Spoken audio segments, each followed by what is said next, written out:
I thought the show was rather remarkable, actually. I know the work. I'm an art consultant, and I have actually placed his work before.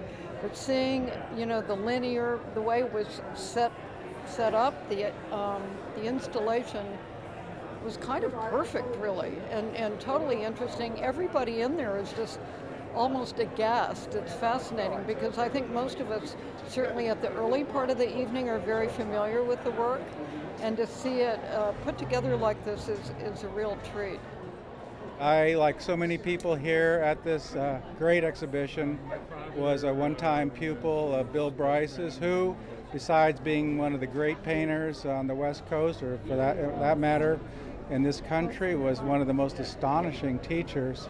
This is a terrific exhibition. It's so great to see the turnout of peers, of students, of art aficionados. It's a terrific tribute to one of the great artists, one of the great teachers of all time. Now, what was interesting tonight is you have one artist who looks like about 5 different artists when you look at the different rooms and the different stuff he does. I like the very clean ones, just 1 or 2 very clean lines. There's something pristine about it. It kind of has to be perfect in that one instant, you know, and I really appreciate it. It's almost that minimalist thing when it's just perfect. You know, Bill Brice was one of my important teachers at UCLA.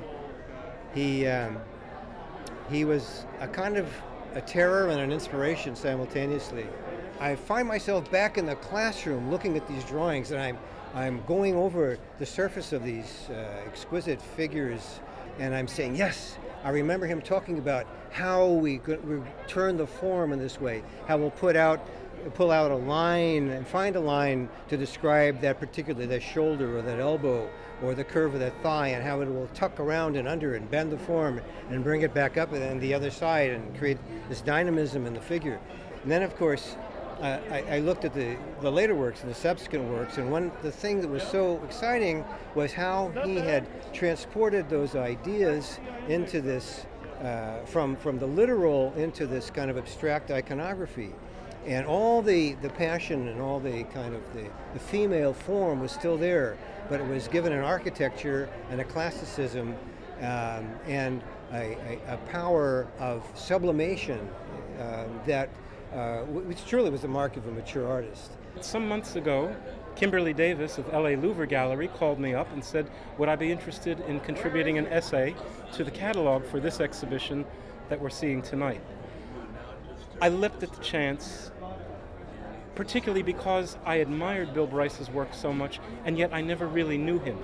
I thought, what better way to learn about somebody than to have the responsibility for writing about them? Catalog has now been produced. It's beautifully designed.